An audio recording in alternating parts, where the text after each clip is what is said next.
날마다 쓰는 나의 신앙일기 TV 데일리 큐티 나무향기입니다. 오늘 함께 묵상할 성경 본문은 에베소서 4장 17절에서 24절입니다. 그러므로 내가 이것을 말하며 주 안에서 증언하노니 이제부터 너희는 이방인의 그 마음에 허망한 것으로 행함같이 행하지 말라. 그들의 총명이 어두워지고 그들 가운데 있는 무지함과 그들의 마음이 굳어짐으로 말미암아 하나님의 생명에서 떠나 있도다. 그들이 감각 없는 자가 되어 자신을 방탕에 방임하여 모든 더러운 것을 욕심으로 행하되 오직 너희는 그리스도를 그같이 배우지 아니하였느니라. 진리가 예수 안에 있는 것 같이 너희가 참으로 그에게서 듣고 또한 그 안에서 가르침을 받았을진데 너희는 유혹의 욕심을 따라 썩어져가는 구습을 따르는 옛사람을 벗어버리고 오직 너희의 심령이 새롭게 되어 하나님을 따라 의와 진리의 거룩함으로 지으심을 받은 새 사람을 입으라. 바울은 에베소 성도들에게 이방인이 하는 허망한 일을 하지 말라고 권면하고 있습니다.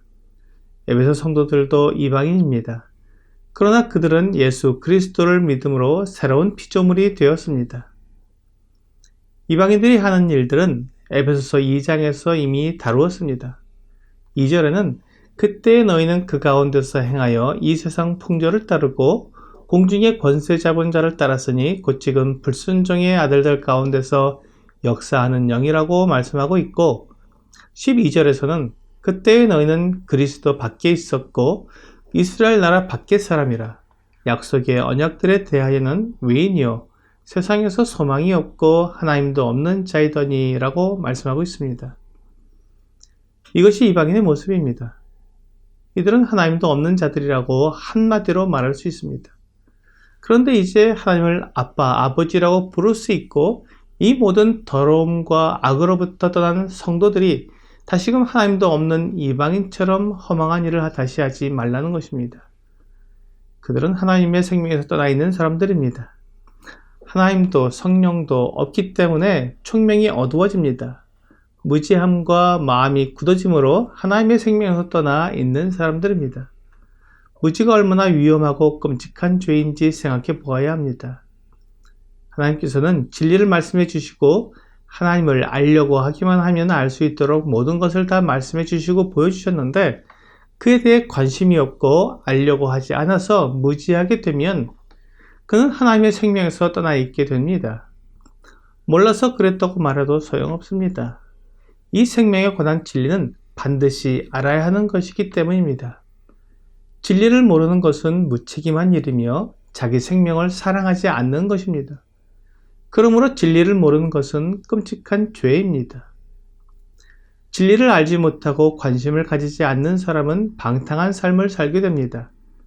누가복음 17장 27절부터 29절까지는 노아가 방주에 들어가던 날까지 사람들이 먹고 마시고 장가들고 시집가더니 홍수가 나서 그들을 다 멸망시켰으며 또 롯의 때와 같으리니 사람들이 먹고 마시고 사고 팔고 집을 짓더니 롯이 소돔에서 나가던 날에 하늘로부터 불과 유황이 비오듯 하여 그들을 멸망시켰느니라고 말씀하고 있습니다.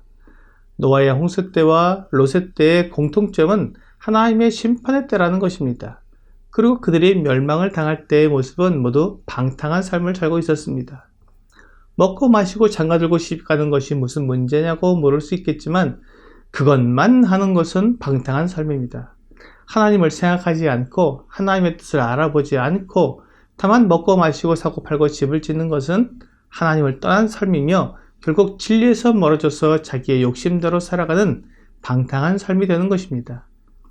아무리 세상에서 많은 교육을 받고 높은 지위에 있으며 모든 것을 가진 사람이라도 그에게 하나님이 없다면 그는 방탕한 삶을 살 수밖에 없습니다. 그의 마음속에서 나오는 것은 온통 더럽고 음란하며 악하기 때문입니다.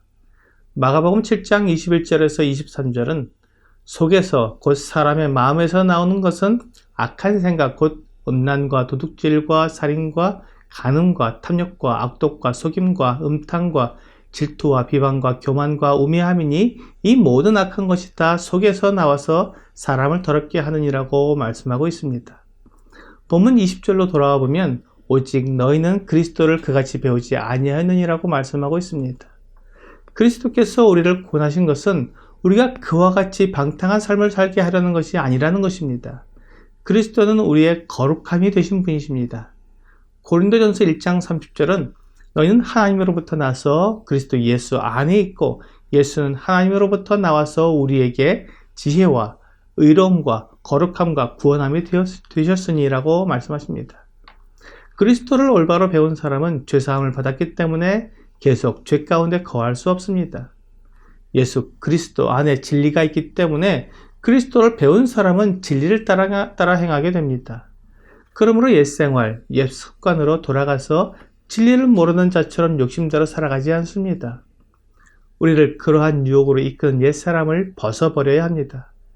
사도 바울은 로마서 7장 23절과 24절에서 내 지체 속에서 다른 법이 내 마음의 법과 싸워서 내 지체 속에 있는 죄의 법으로 나를 사로잡는 것을 보는도다. 오호라 나는 곤고한 사람이로다. 이 사망의 몸에서 누가 나를 건져내려고 탄식하고 있습니다. 사도 바울도 그를 옛 습관으로 이끄는 옛사람이 있었던 것입니다. 마음의 한쪽에서는 선을 행하기 원하지만 다른 쪽에서는 그 마음의 법과 싸워서 죄의 법으로 이끌어가는 것입니다. 바울은 로마서 8장 1절에서 그러므로 이제 그리스도 예수 안에 있는 자에게는 결코 정죄함이 없나니라고 말하고 있습니다. 우리가 옛사람을 벗어버리는 방법은 그리스도 예수 안에 거하는 것입니다. 우리가 그리스도 안에 있으면 우리의 심령이 새롭게 됩니다. 이것은 로마서 12장 2절에서 너희는 이 세대를 본받지 말고 오직 마음을 새롭게 함으로 변화를 받아 하나님의 선하시고 기뻐하시고 온전하신 뜻이 무엇인지 분별하도록 하라고 말씀하신 것과 비교해 볼 수 있습니다. 우리는 소극적으로 보면 그리스도 안에 거함으로 마음을 새롭게 해야 하고 또한 적극적으로 보면 우리의 마음을 새롭게 하여 하나님의 선하시고 기뻐하시고 온전하신 뜻이 무엇인지 분별해야 합니다. 이렇게 완전하게 우리의 마음을 새롭게 함으로 의와 진리의 거룩함으로 지으심을 받은 새 사람을 입게 됩니다. 그리스도 안에 있는 우리는 의와 진리와 거룩함을 입게 됩니다. 이것이 거듭난 그리스도인의 특징입니다. 오늘의 적용 질문을 보겠습니다. 죄악된 나의 옛 습관이 다시 나올 때 나는 어떻게 합니까? 우리가 육체를 가지고 있기 때문에 언제나 옛 습관이 나올 수 있습니다. 그렇기 때문에 우리 몸을 거룩한 산 제물로 드려야 합니다. 하나님의 영광을 위해 나를 드리고 시간을 드리고 물질을 드릴 때 옛 습관이 나오기보다 새 사람을 입은 삶을 살아가게 될 것입니다. 오늘 내 몸과 시간과 물질을 내 욕심을 위해 사용하지 않고 오직 하나님의 뜻을 따라 사용함으로 새로운 삶을 살아가는 여러분과 제가 되기를 주 예수님의 이름으로 기도합니다.